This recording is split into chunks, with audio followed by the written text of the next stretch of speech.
Hey guys, we are back with another Mythic Legions review, taking a look at the second of the early release Siege BJORNGAR figures. So that would of course mean we are looking at Faustia today. We've got her here in the standard Legions packaging, collector-friendly stuff as always. You can see her there in the window. We've got a bio for her on this side of the package, and then the back of the box has got that standard artwork we've been seeing since Advent of Decay, as well as a write-up for Mythos. So let's do it. Let's crack her out and take a look.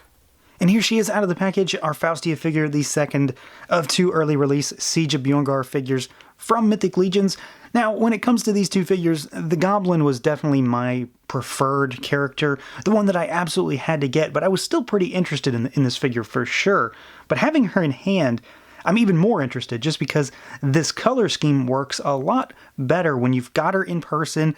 You can hold her and you can kind of see all the intricacies here versus just looking at a picture online. And what's even cooler is, I didn't really pay enough attention apparently, this is basically a mashup of two figures we've already gotten. So it's very much a Delphina figure and a Ravenna figure, just of course with a different color scheme. So that's kind of cool on its own because I like both of those figures quite a bit. So let's jump in, see how she moves around. It's going to be standard Mythic Legions female stuff going on here. So the head can look up and you can look down a little bit. The hooded head is always going to be a little restrictive, and we've got pauldrons and a cape on, so that's going to play a factor as well. The neck, of course, does rotate if you need it to. The arms go out all the way, they rotate. You've got a rotating single jointed elbow with rotating forearm, rotating wrist, and you've got hinges there as well. You've got the upper diaphragm cut, so bobble side to side, backwards, forward, rotation. You've also got the waist twist down there as well. Legs go out, they kick forward, and they kick backward, and then you've got a thigh cut in there. You've got your single rotating knee, and then you've got your rocker, you've got your hinge action down at the ankle as well as rotation. So pretty standard stuff. I mean, if you've handled a Mythic Legions female figure, anything since Advent of Decay, you know exactly what you're getting here. Pretty standard stuff at this point. Of course, like I said, once I had this figure in hand, I was instantly drawn to the color scheme and how she looks. And it's not just because she is fairly unique among Mythic Legions figures. Well, she is for now. We know we're getting more stuff similar to her in the upcoming Arethyr wave, but she just looks different from a lot of other figures. She is, of course, very similar to Delphina in terms of build and overall parts usage, but this color scheme isn't all that common. Reds in particular aren't very often used in Legions, and gold is honestly not, at least not this kind of gold, isn't seen all that often either. She is very much like a factory fresh kind of character almost. She's just like brand new through and through. Everything is incredibly shiny and nicely done. There's like no wear and tear on this figure, I guess is a good way to say it. So you've got, again, a figure that is very well built off of the Delphina of Aetheros body. It's that same kind of parts configuration for the most part. And then you've got the Ravenna hooded head. So you've got the hood with the actual open mask with a female face in there, which has a great likeness, great paint applications. It's similar but different to Ravenna. It's a different complexion in a way, so she looks unique enough while still having kind of the same sculpt. We've got a very, very knight type of body, so you've got the standard knight's female pauldrons, you've got the gauntlets, you've got the big waist girdle, and then of course you've got the knight's shin guards, the boots, but then you've got the black underlying armor, which I think is a great contrast to the red and the gold. The gold is incredibly shiny. The black is very, very black, so they definitely play off of each other. The light hits the gold really well and sparkles. It's got a great luster, but the black really kind of becomes a void almost inside the armor at the thighs, the arms, and then the torso. But then you've got that red tabard that sits over top with the very nicely tampoed logo on there. No paint issues on that guy. Very clean, very crisp.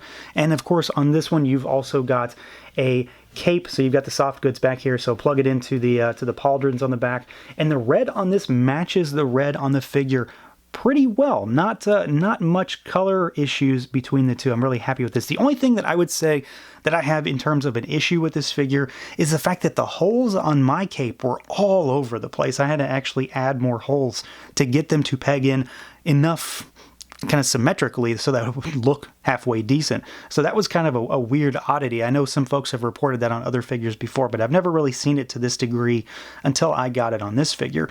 So she looks really good, you know, from the neck down. But of course, we do need to take a little closer look at the face, at the head sculpt, to get an idea of what's actually going on with all the finer details up inside that hood. And as you can see, there is a great deal of sculpt. There's a lot of paint, a lot of clean, very defined colors in here. So you've got the kind of slightly blue eyes. You've got the very, very almost wet looking lips with the kind of off pink, slightly red lips, and just a nice sculpt. Very attractive sculpt, good complexion, slightly different to what we see with Ravenna. And then since we're in there, you know, you can kind of see we've got more of the gold paint on this actual hood. So a bit of a gold fringe at the end.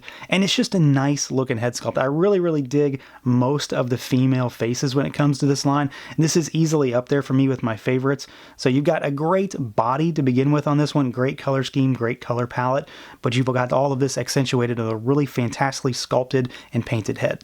Now, as far as accessories goes, we've got a pretty good array with this one. Of course, we've already talked about a little bit of them. We talked about the pauldrons, since I've already had those on her, but you've also got a bucket to replace that head sculpt. So you've got the kind of standard female style knight's helmet that you can pop on there. And honestly, I really, really like this. As much as I'm a fan of that hooded head for the standard actual human head sculpt, I really, really dig this head sculpt, and it's mostly because of this color scheme.